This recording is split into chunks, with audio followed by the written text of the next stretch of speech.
Buen día, doctor. Buen día, compañeros. El día de hoy les voy a hablar sobre los canales de calcio, sus tipos y su rol fisiológico.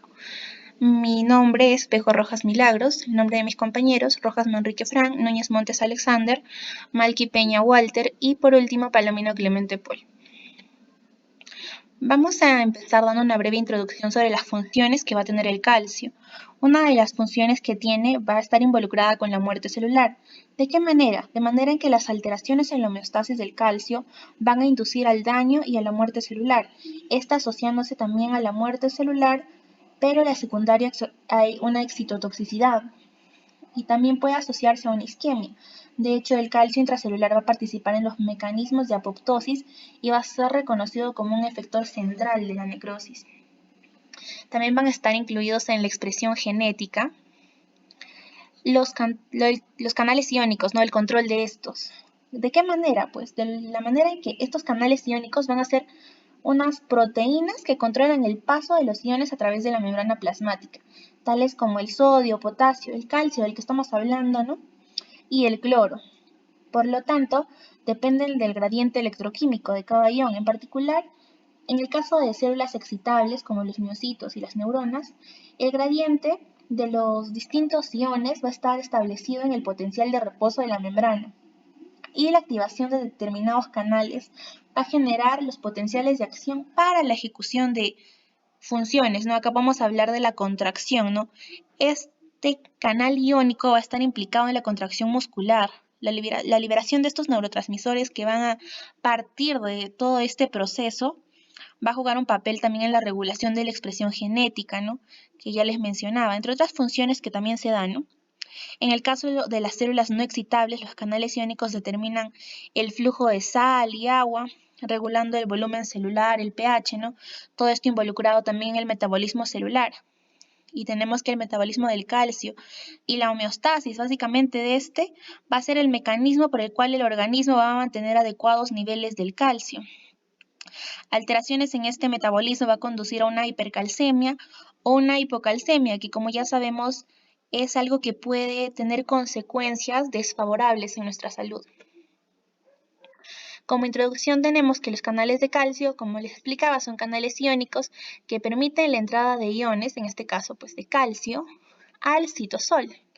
Por lo tanto van a hacer que la concentración intracelular de este ion aumente. ¿De qué manera? Por una despolarización que va a darse como una constitución de la activación de muchas otras funciones celulares, que muchas de ellas también ya les he hablado un poco, ¿no?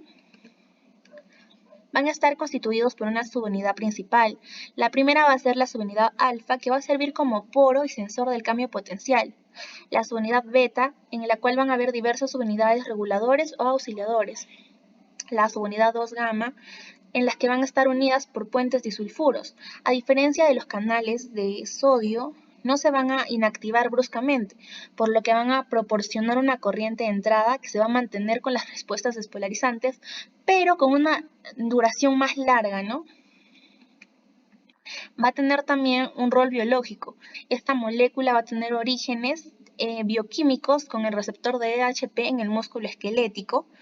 Y tenemos que también el clonaje y la secuenciación de los ADNs van a permitir que se dispongan de sondas para el descubrimiento de la diversidad de canales de calcio. Tenemos acá la subunidad alfa sub 1 que va a estar relacionada con la subunidad alfa sub 2, ¿no? Van a ser subtipos de la subunidad alfa de las que ya les mencioné hace un momento. También tenemos los bloqueadores de los canales de calcio. Podemos dividirlo en el canal de calcio lento, en el cual vamos a tener las dihidroxipiridinas, en la cual podemos hablar del nifepidino, ¿no? La benzidicalaminas, donde vamos a encontrar al verapamil, y la benzodiazepina, en el cual podemos encontrar al dialtazem.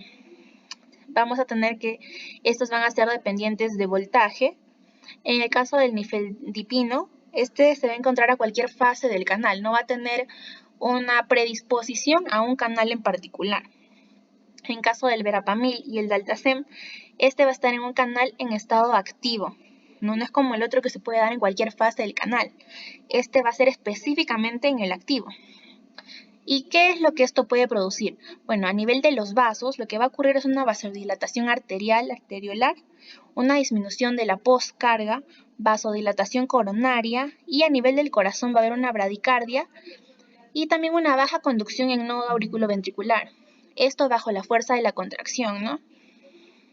Acá la imagen está hablando sobre el proceso de la sangre, ¿no? Cómo pasa por a nivel de la arteria la sangre oxigenada desde el corazón a la arteriola capilar, esta es la vena, ¿no?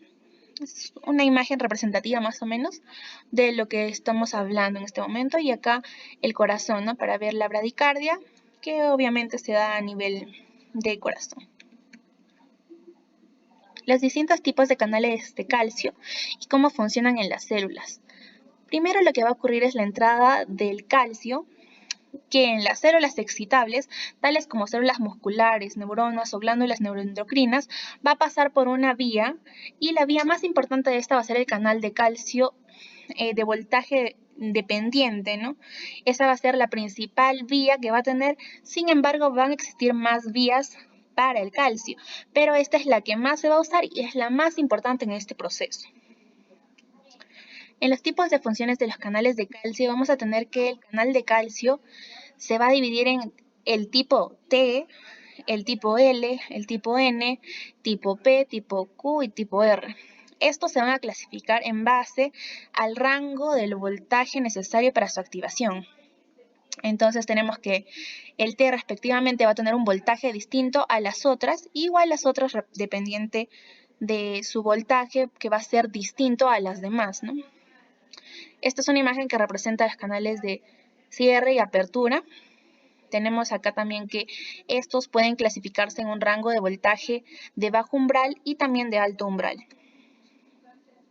En caso de los canales de calcio tipo T, vamos a tener que se van a encontrar en células excitables y también en células no excitables.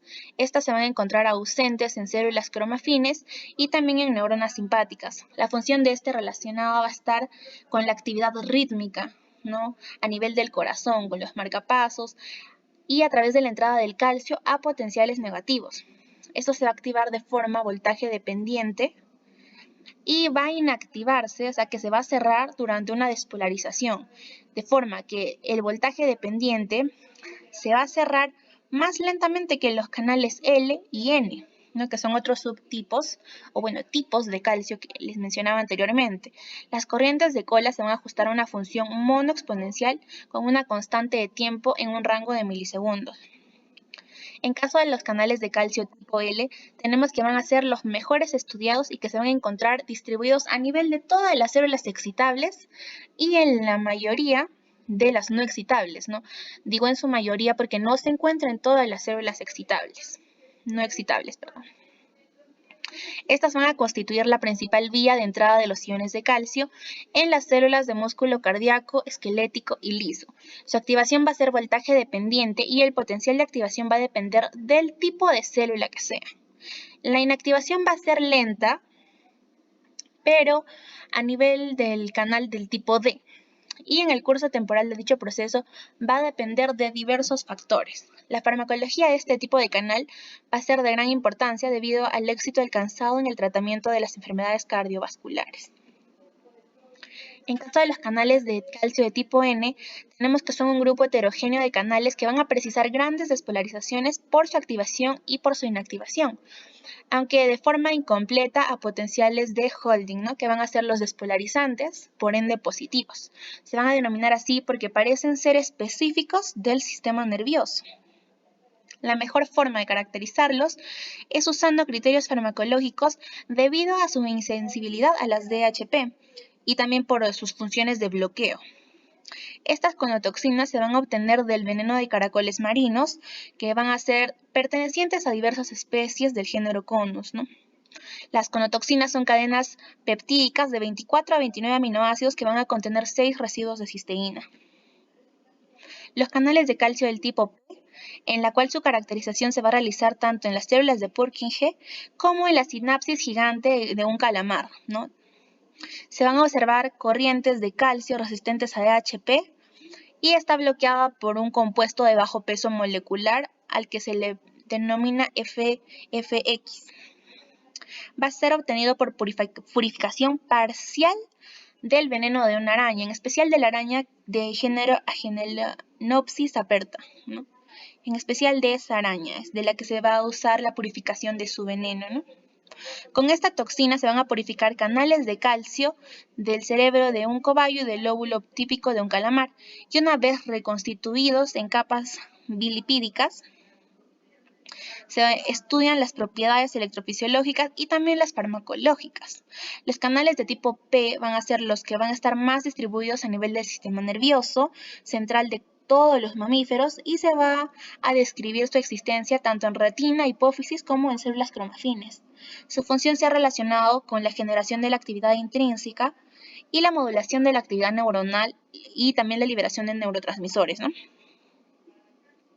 En el caso de los canales de calcio tipo Q, en los que tenemos que su función en la neurotransmisión glutamatérgica va a ser debido a que tanto en la transmisión sináptica como la liberación de glutamato inducida por despolarización va a estar a elevadas concentraciones. Los canales de tipo P y Q son resistentes a las DHP, pero se van a diferenciar porque van a presentar menor sensibilidad a este que representamos como WA-GAIBA. Este va a tener una cinética de inactivación más rápida y va a presentar también elevada sensibilidad a ciertos tipos de compuestos, ¿no? Van a utilizar esta toxina estableciendo otro tipo de canal de calcio en neuronas granulares del cerebelo, en el hipocampo y también recientemente en células cromafines bovinas, en las que también está denominado del tipo Q, ¿no? Este va a ser un péptido de 26 aminoácidos que va a tener afinidad mayor que los canales de tipo N. Los canales de tipo R se van a encontrar en las células granulares del cerebelo y se han descrito su existencia en un canal de calcio, pero de alto umbral, con propiedades biofísicas y farmacológicas muy similares también a las descritas por el DOE1 y al que se ha denominado canal de tipo R, ¿no? Los canales de calcio se pueden clasificar de una forma general en dos familias, los canales sensibles a DHP y los canales insensibles a DHP. Los miembros de esta familia tienen mucho interés porque se encuentra casi exclusivamente en tejido neuronal y entre sus distintos miembros va a presentar una homología de hasta más del 60%. La segunda familia va a pertenecer al cDNA que codifica para una subunidad A conocida como DOE1, aislado de una genoteca del cerebro anterior de Discopige hominata. La corriente de calcio observada tras la expresión de la subunidad DOC1 presenta propiedades farmacológicas distintas a las mediadas por los canales de calcio. Vamos a hablar de los tipos y funciones de los canales de calcio, pero de manera un poco más resumida, ¿no? Los tipos principales, como ya les mencionaba, son el L, N, T, la P, Q y el R, ¿no? Las características que tenemos que lo van a diferenciar es que el L va a tener un umbral de activación elevado y una activación lenta, localizados en la membrana plasmática de muchas células y van a ser la principal fuente de calcio para la contracción del músculo liso y cardíaco. Este va a actuar con un efecto farmacológico bloqueador, sobre todo de las dihidropiridinas, el verapamilo y la calciceptina. Como les decía hace un momento, esto va a ser encontrado, sacado del péptido del veneno de serpiente. En el caso del canal de calcio de tipo N, este va a tener un umbral de activación bajo, por lo cual una activación también lenta. Su principal fuente de calcio para la liberación de transmisores va a ser de las terminaciones nerviosas. En el efecto farmacológico que vemos aquí es que va a ser bloqueado por la zoonotoxina, componente del veneno de caracol, y por la ciconótida de la preparación comercial para el control de dolor. En caso del tipo T, este va a tener un umbral de activación bajo, inactivación rápida y se va a distribuir muy ampliamente entre el nivel cardíaco, ¿no? En marcapasos, las aurículas, también va a intervenir en las arritmias y en patrones de descarga. En los efectos farmacológicos tenemos que va a ser bloqueado por el mivefradil, el tipo P y Q, que van a tener un umbral de activación baja y una activación lenta. Este va a estar en las terminaciones nerviosas y va a estar implicado también en la liberación de transmisores.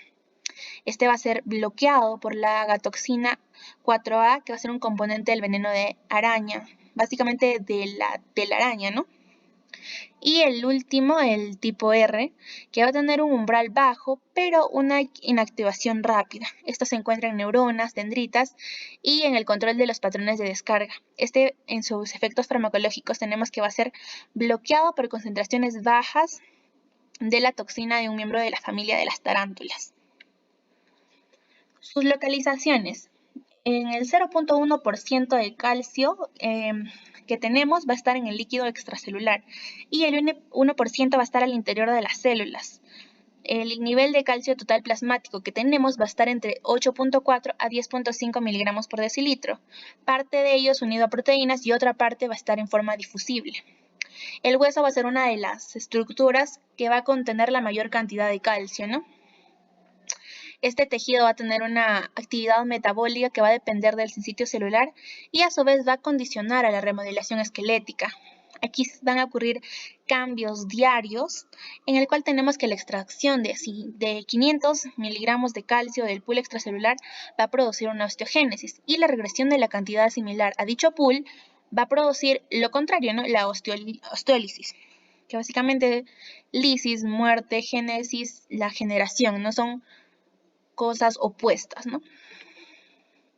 Tenemos que la entrada lenta pasiva de calcio va a estar dependiente a los canales de voltaje, dependiente a canales lentos de calcio y sodio, y estos canales van a ser activados por receptores o por neuronas, y lo que va a dar en final a los canales activados por el estiramiento. En esta imagen básicamente se explica todo el proceso, ¿no? A nivel de hígado, la vitamina D entrando, posteriormente riñones, hueso, donde les mencionaba que era la parte en la que mayor cantidad de calcio se encuentra, ¿no? También la absorción que se da a nivel de intestino, riñones, ¿no? Por excreción. Y ese es un proceso, ¿no? Que al final también lleva a una degradación. Básicamente lo que tenemos que saber acá es los canales iónicos, la homeostasis del calcio, donde se encuentra con más cantidad, y pues eso ya se los he mencionado, ¿no? En esta figura vamos a explicar a mayor detalle la homeostasis del calcio. Acá tenemos la circulación, ¿no? Acá está el calcio, intercambio, glándula tiroides que va a dar la calcitonina, ¿no? Que es la glándula de la tiroides que va a aumentar la secreción. En el riñón, la reabsorción del calcio va a estar disminuida en presencia de esta. Y en el intestino delgado también, a nivel de hueso, esta va a disminuir la cantidad de calcio en la sangre. A nivel de la glándula paratiroides, las glándulas van a aumentar la retención de PTH. Esta a nivel del hueso va a producir un aumento de la reabsorción ósea. En el riñón, en la que se va a apreciar la reabsorción de calcio, la formación del 1.25 OHD, y en el intestino delgado la absorción de este calcio también, ¿no?